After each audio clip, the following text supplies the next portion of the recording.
name is Laura Coutinho-Dean, and in the SCA, I'm known as Dame Sophia the Orange, and I am joined here with one of my great friends and mentors, Paul Adams, aka Duke Stephan, who is both a Laurel and a Knight and a Duke in the SCA. So he's been around for a while and done a lot of stuff. And Thank everybody you. knows my stuff. I'll, put links to it later. But we are big theater geeks. So, Stephan, please tell us a little bit more about why you're such a theater geek. I think I'm a theater geek because I like being on stage because it means I'm not stuck in the middle of a crowd, to be honest. As a kid, I think that's what drew me to the front. I remember in sort of grade 6, I got voted best actor for a play reading, and I'm like, oh, well, that's interesting. I've never been the best at anything. And that kind of sparked it off. But yeah, so let's see. All right, so a bit of the history you said. Professional actor since 2004. Prior to that, I'd actually been producing works within the SCA context. I joined in 94-ish, and sort of became a little bit more active around 97, 98. And had been in love with theatre since high school, like fell in love with Shakespeare in high school. I was quite the skeptic. I think that carries a little bit onto today, but in high school, like everyone was going on about how good Shakespeare was, how good Shakespeare was, how good Shakespeare was. And I'm like, really? Really? Is he that good? Really? And so I actually took the time to sit and break down the Shall I Compare Thee to a Summer's Day sonnet, and like really spent the time as a teenager in high school looking at line by line, what is he actually saying? What does this actually say? And was just blown away. And I went, oh, yes, he is as good as they say, and that kind of sparked my love for Shakespeare at that point. And in high school, I went into high school deciding that I was going to be an actor at some point. And so I really focused on that through my whole high school kind of studies. And it was great missing ancient history classes, which now I regret because it's one of the things that I love the most. Because I should have skipped something else other than ancient history to become to go and do my acting kind of rehearsals and stuff in high school, but should have been math or something that I just don't care about. But yeah, it was great. And so coming out of high school, I didn't get into theatre studies in university. I tried twice and got rejected twice, and so ended up in the workforce, and then found the SCA. And that's where I went, oh, hang on a minute, no one's producing theatre here, and when I can do something here. And so started kind of pulling some stuff together. And then my very first full sort of show at full scale was the Comedy of Errors, and I loved Shakespeare, and I just wanted to produce Shakespeare. And so so we produced that in Brisbane, which is where I live, and took that to our annual festival in Sydney, which is 1,000 kilometers away. I'm sorry, I don't know what that is in miles, but a lot. It's like a 10, 11, 12-hour drive. And so we produced it in Brisbane, took it to a festival and did a show. And we did that for years. And I think after the third year, someone went, should we do a show here before we go as well? It's like, oh yeah, we should. Yeah. So that cut my teeth on producing and directing. I direct so that I could perform, which meant that I always ended up playing the Duke or some small part because I was also directing. But yeah, so that gave me a CV of shows. So not only were we doing full stage shows, I'd take stories and historical plays and cut them down and basically put them into context that would fit into our feasts, and sort of worked out a really great structure for performing at feasts that didn't impact what was happening at the feast. We found a nice little sort of time slot that worked really well to slip it into feasts.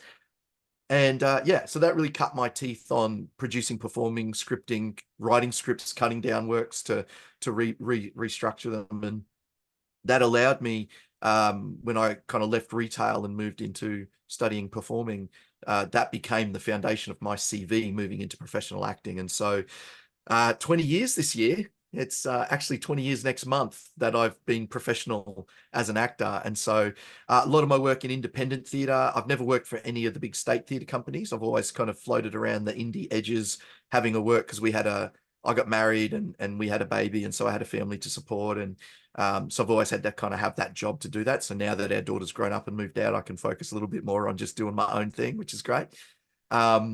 But yeah, I sort of moved into professional acting work and then started working jobs that allowed me to do that. And so I've worked through events and all sorts of things. But from a professional point of view, lots of independent theatre, a lot of Shakespeare. I worked with the Queensland Shakespeare Ensemble, which is an independent company here. Did a year with them as an actor, but then came back as the president of their committee and then helped them double the income over 5 years, just doing business stuff. So that's another side of what I do. I'm very passionate about talking about business for artists. And so, yeah, done a lot of improvised work and a lot of TV ads, probably 30 or 40 TV ads over the 20 years. Done some feature film work. I've got a small bit part in a Disney film, not Disney, Jim Henson film recently. That was a lot of fun. So That's yeah, awesome. the portable door. Yeah, I picked up a little. It's a non-speaking role, but it's like one of those roles that you're like, it's not going to get cut because the main characters are there. So it was really great. Yeah, Okay, we're gonna so be it was talking just about so that much later. fun. Yeah, yeah. So in the scene, I get growled at by Christoph Waltz. It was pretty fun. So it was great. What a dude. Um, but yeah, so done quite a bit. Professionally, I was a judge on the Queensland Theatre Awards for 3 years, and then moved into the executive management committee for that when we became a not-for-profit, because it was all volunteer before that. And then we formed a not-for-profit business to actually support the awards properly. And I've been the event producer for the Queensland Theatre Awards for the last 13 years and the executive producer of that for the last 5, I think. So, yeah, been around, done a lot. That was a lot of me Super fun. blurting. That's Sorry. great. That gives our audience a little bit of an understanding of where you're coming from when you tell us about Taming of the Shrew. So for the Yes. sake of the video, hopefully everybody knows by now, our little SCA group here in Raleigh, North Carolina, called the Canton of Elvegast, is putting on our regular springtime event called the Festival of Elvegast. And this time we are partnering with the Scrap Paper Shakespeare Company, which is another little group of creative people led by Emma Zuba, and she is absolutely amazing in her ability to pull together Shakespeare, make it digestible for modern audiences, and just pull it together with whatever you have. Very scrappy. And I love that. And I've seen her do a number of shows, and this one is one of my favorites. So the SCA event is going to be Italian themed, which happens a lot. We love the Italian Renaissance in the SCA, and Scrap Paper is putting on the show, and we're merging them together so that this 90-minute version of Taming of the Shrew is going to be in the event. And, an event is one day. People show up in the morning, 9 o'clock ish, and play around all day, have a feast at night, and we lock up and clean up by midnight. And within that, in the afternoon, we put on a Shakespeare play for 90 minutes, enough that people can sit through it and not get antsy, and no intermission, just speed right through. And the context of the historic reenactment is giving Taming of the Shrew a really great um, uh, new way of being presented that we haven't seen a lot of before. So I was looking for your take on, like, Mm. why is Taming the Shrew worth doing? And it's got cringy plot points to it, you know, your wife and starving her and keeping her up and depriving her of sleep is not healthy. And if that happens to you, we recommend you find help. Um, so all the things that Petruchio does, bad news in a modern context, the fact that the father is um, controlling who his daughter marries, that's very period, but not in a Mm. modern context. So how do we explain to our audience what's valuable in doing Taming of the Shrew, as long as you can kind of put it in context?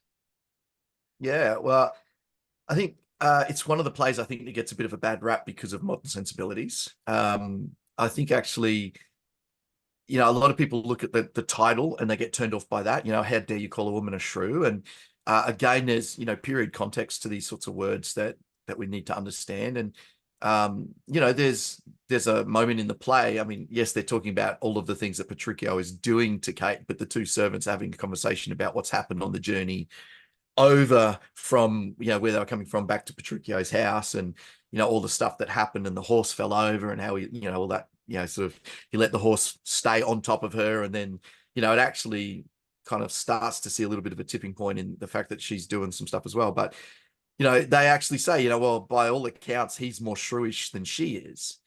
And it's not, I get really annoyed, I guess, a little bit in the modern world where we apply emotion to explaining things, in that sense of, to give you an example, to prep for this, I had a bit of a look. I went, what is the modern definition of shrew?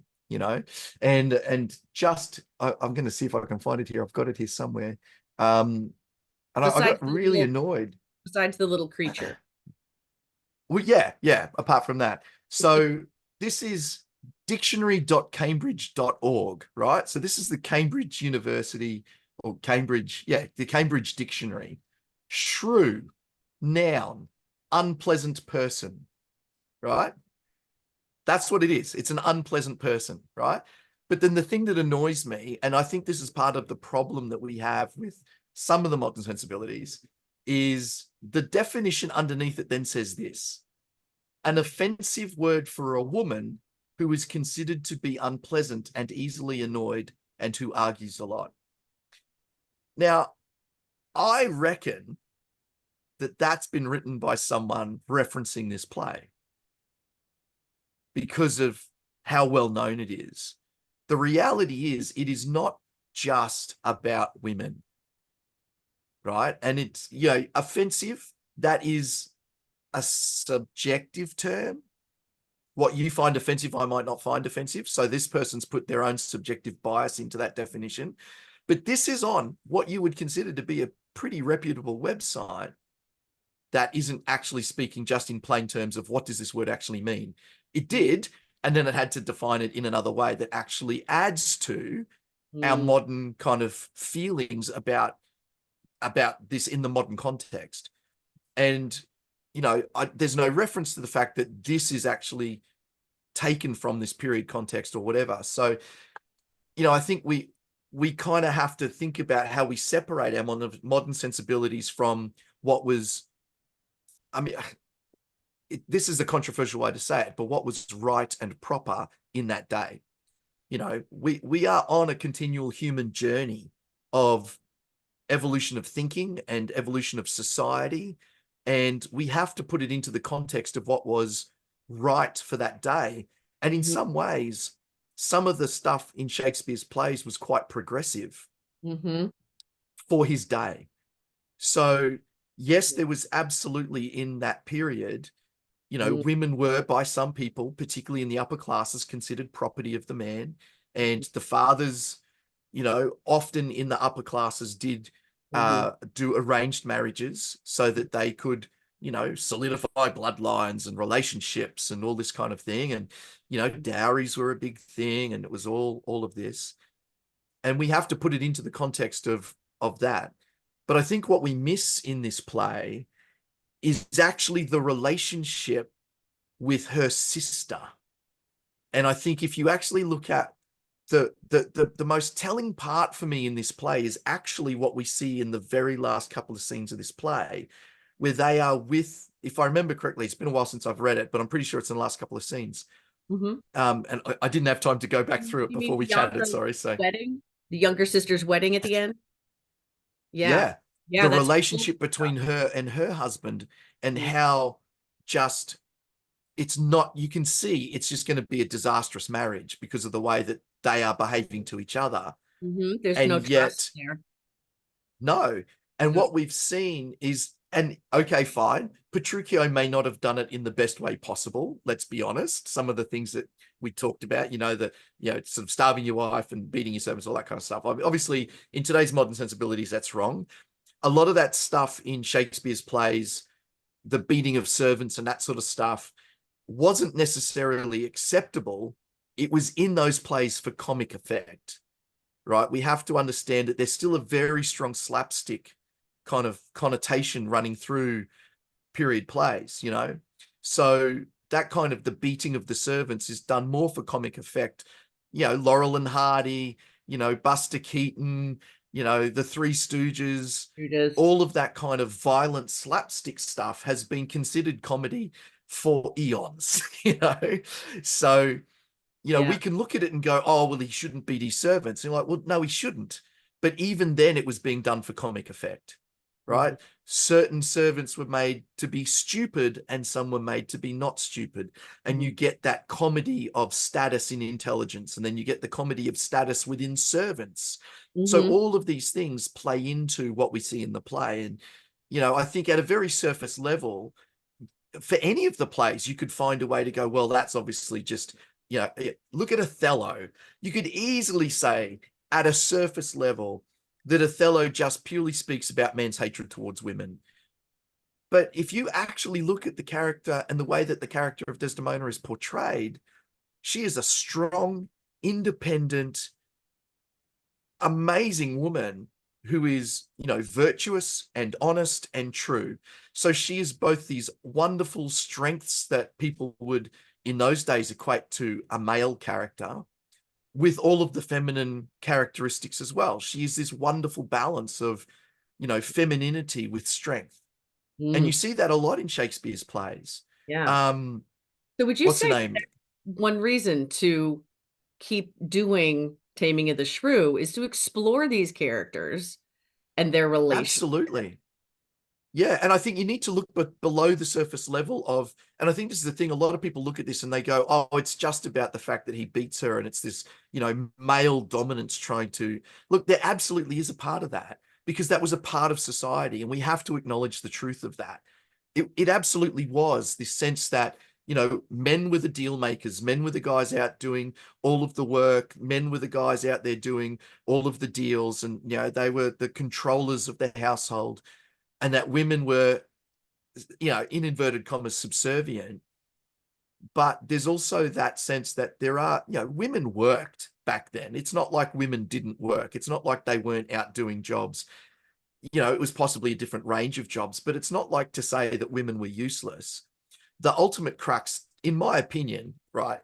This is one guy's opinion, but I think the thing that I take from this play is it's actually about how do we forge a true and honest relationship that we can then have a lasting marriage. And if you look at what happens with them at the end, is that they actually find themselves more as an equal partnership in the way that they're approaching things. And their relationship is actually really strong, and clearly to me looks like it's going to be one that lasts in a true sense of equality in the relationship, despite what the perception has to be outside of that relationship.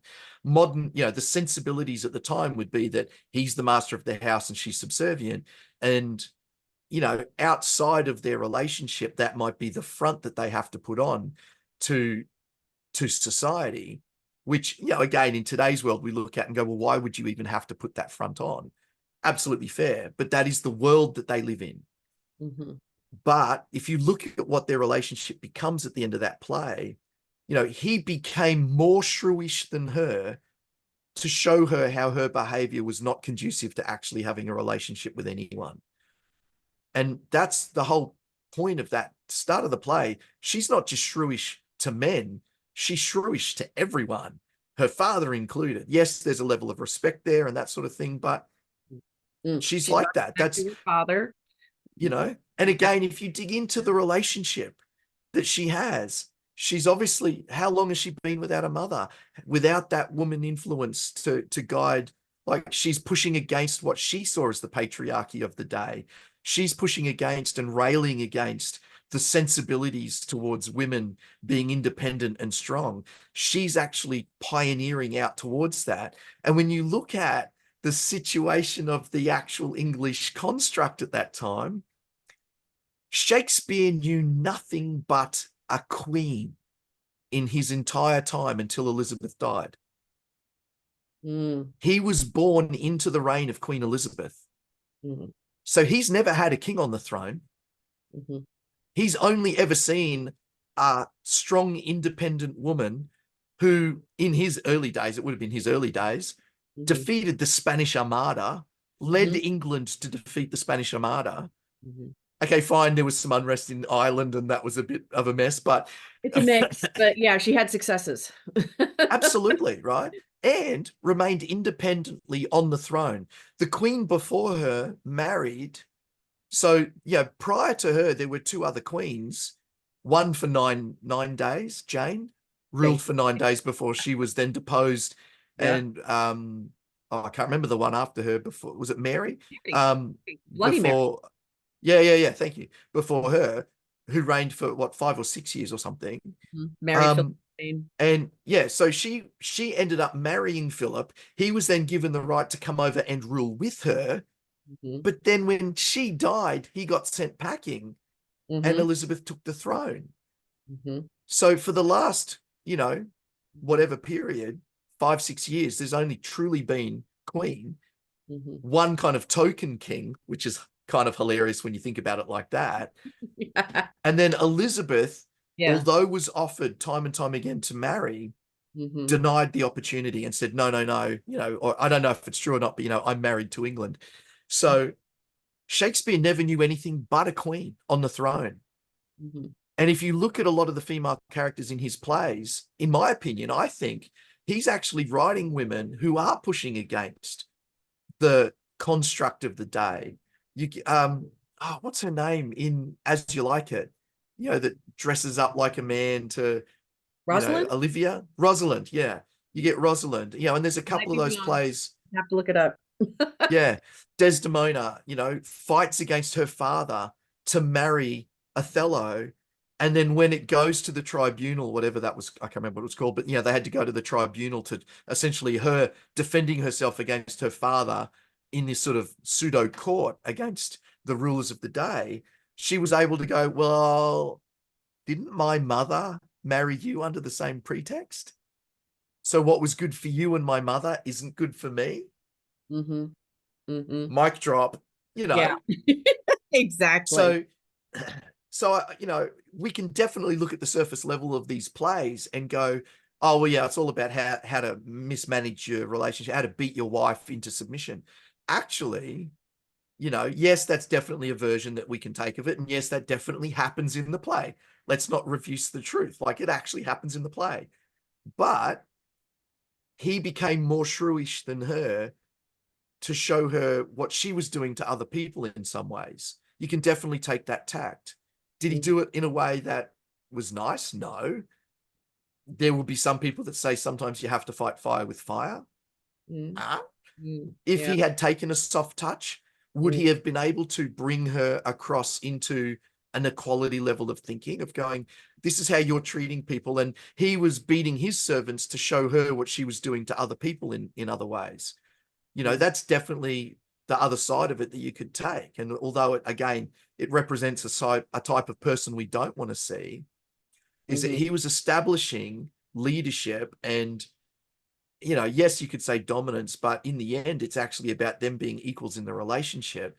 And that Mhm. moment between the two of them where, a lot of people say there's no subtext in Shakespeare, but the conversation between the two of them at the end of that play, when they're talking about the sister and her relationship with her new husband, to me very clearly shows that they're like, yeah, thankfully we don't have that relationship. Like, you're able to see, because there would have been so many relationships like that where people were married against their will, the women were out. One of the big things that men were worried about in that day was being cuckolded, was their beautiful young wives going off and having an affair, right? Mm. Yeah, and And they it's mentioned because there that was no in that love in the last relationship. scene. Yeah, In that last scene, Bianca has a line that's suggesting cuckolding right there in her wedding feast. yeah, And all of a sudden, we're like, wait a minute, she was the cute, sweet one. Whoa, what's going on here? And then yeah, he ends up getting angry, saying, you've just lost me 500 crowns since supper. And it's because they didn't trust each other. yeah. And so if Patricio had not stood up um to Catherine's personality, I mean, let's not say that he, did it by letting the horse fall on her and stay on her and that, beating the servants and all that kind of stuff. I mean, if he had found another strong way to represent what it was he was trying to prove, Mm. either way, for Yeah. now, let's say if he had not have Mhm. stepped up and went, I'm going to show you how bad you're behaving Mhm. by doing this to everyone. And the reality is that more that you behave a certain way, the more that becomes your normal. Mhm. She had been acting like this for so long Mhm. that this is just the way she dealt with people. Mhm. And now, I mean, I think it's probably, yeah, easy for us all to say that we've come across people in our lives. I know I certainly have, where someone treats you a certain way because they have had whatever trauma in their life, they've had whatever experiences in their life that has built a wall up that has caused them to be defensive and aggressive and whatever. And that actually just becomes how they are because that's how they view the world. Oh, And yeah. it's going to take someone very, very strong and bringing a very different perspective to help move that person into a new state. In Mhm. today's world, people do that through therapy Yeah. and counseling and that sort of Healthy thing. boundaries. Yeah. I was But gonna it's I think also it's the creepy how he job needs of that healthy person. boundaries. That'd be Yeah. gentle. Yeah. But the job of that person is to actually not let them get away with the Mhm. behavior. And they will do that in different ways today, at least calling it out. And we're in a state at the moment where there's a lot of vitriol online, and people don't speak up because they're so scared of getting cancelled and so scared of getting shot down by people who have a different opinion. Mhm. There's a lot of that happening in today's world, and we see a lot of people who are too scared to step up to the plate. Could you imagine how many men would have been too scared to step up and and and marry Catherine rather, like Well, lots because of them were. They say it they in the were coming out and she couple was shooting scenes. them down, and that Yeah, caused they're this like, "You're this kidding, I would never do that. reputation. Yeah. I'd never marry But her. Oh my god, she has a cursed tongue. Ugh, that's terrible." yeah. So Yeah. there's all of that sort of stuff. I mean, we're seeing modern versions of it in today's world as well. So at the very surface level, yes, you could look at this and go, it's just a play about a guy that beats his wife. But if you take that in a different context, if you kind of put that aside for a moment and look at what is actually happening in their relationship, and the fact that he goes way further than her, like he goes to the point of absurdity in some ways to be way worse than her and treat her way worse than she's treated other people, to show her the level that in his mind she's been treating other people. And Mhm. yes, you could say to tame her, but it's Mhm. also to expose the truth of her behavior to other people, right? And in modern sensibilities, if we're looking at situations where we go, and that person's been a real jerk, and Mhm. we're calling them out on their behavior, are we not also trying to tame that person's behavior? Mhm. Mhm. So, Mhm. it's, yeah, if you yeah, so I think the play gets a bad rap because of the title, well, sure, Yeah, in the modern yeah. sensibilities. So But if I'm hearing you, I think what we're doing is a great exploration of this play that has difficult things in it, but looking deeper, seeing more about what the characters are really doing with each other, it's worthwhile. And yeah, especially within the context of the SCA, where we are trying to bring up history and learn from it and learn yeah, by doing. That's one of the things I've loved about the SCA is that you don't just sit and read a book or take a class. You read a book, take a class, and then make something and do it yeah, and share yeah, it to the community. And then maybe absolutely. somebody else will learn something from that. And so the SCA's mission of learning by doing, in my mind, I think it's a perfect match. Yeah. Well, I mean, Shakespeare himself said it. Was it in Hamlet? We sort of hold a mirror up to nature. This whole concept that theatre, in some ways, is an opportunity for us to look at, and we see it today in the modern plays that are made, that we're going to take a hot topic and we're going to put it on stage to challenge the way that we look at that. For some people who are like that, uh, you know, drug addicts and things like that. You see works around addiction that tries to paint a different picture of addiction, that it's not just because they're losers, it's actually because of trauma that's happened in their life that's led them to try and find a solution for that trauma and they have found nothing else that worked to take them out of that trauma except a drug. And so when we start, there's a guy called Joe Polish, who's this, kind of modern day marketing expert, but he's an ex-addict, and he runs a not-for-profit all around helping reframe the concept of addiction. And I'm kind of calling on his phrases here, but when he looks at it, he doesn't say why the addiction. He says what's the trauma, why the trauma. And you actually need to get back to that root cause. And so, we see that in a modern context of theatre today, that we're looking at hot topics of the day and we're presenting it in a different way. And I think Shakespeare was actually very, very good at presenting a very different picture of what the modern sensibilities of that day considered women to be.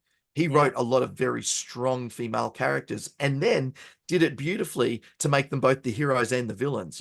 Lady Macbeth is this incredibly strong, amazing, manipulative woman, and she's the villain, one of the villains in that play. And then you see Rosalind, and you see Desdemona, and you see this play here is a very different sort of version of that. But I think if you look at the context of it all across the board, she's a really strong woman who had gone too far in her strength, and someone needed to actually knock her down a few pegs, in modern terms. Just the way that we would look at somebody in today's world and go, hey, that's not acceptable. I understand why, or I might not understand why you feel like that, but you actually can't treat people like that. It's not right.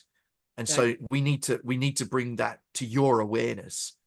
And this is written in a way as a comedy play. A lot of what they're doing is exaggerated slapstick for the sake of comedy. Again, just like the Three Stooges. Like, you can't just walk up to someone and poke them in the eyes like the Three Stooges do all the time, right? That's not There's reality.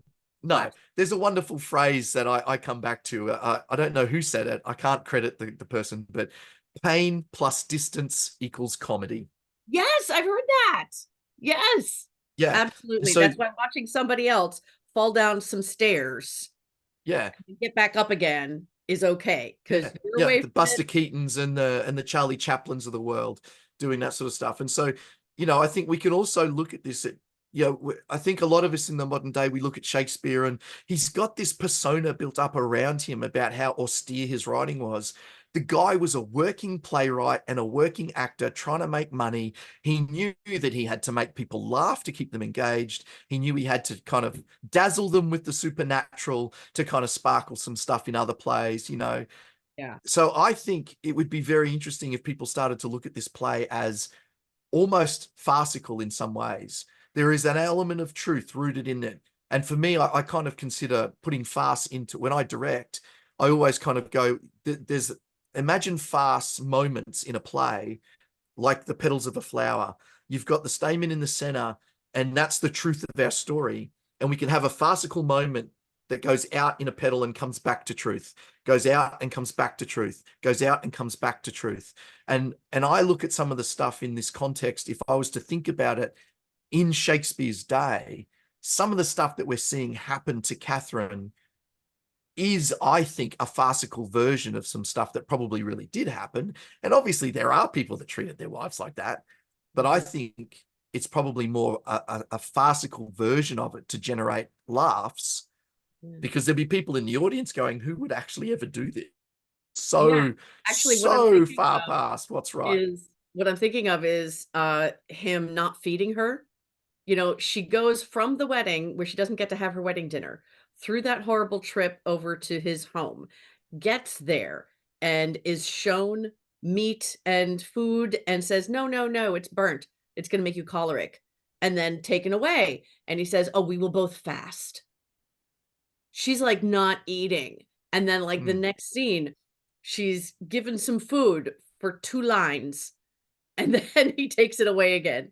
And it's like, anybody going, "Oh, I'm so hungry. Ugh." It's like Arlecchino, always hungry, and that's funny because pain plus distance equals. Yeah. Yeah. And you look at the extremes to which Petruchio goes. Like, there was a bar set by the character of Catherine in the start of the play about how, in the sensibilities of that day, how obscene her independence was. And so in order to bring that back to a normal level of the day, he has to go further, and it becomes farcical. Mhm. And that's why it's considered funny, is because it is, in a way, a bit of a farcical play of that day. So, for me, it's actually, and if it's done in good slapstick, if you can direct good slapstick, you can get some really great physical comedy out of it. Yeah. Not only the intellectual comedy of the dialogue between them, like that whole interaction between them about, my tongue in your tail, and, King and the all tail.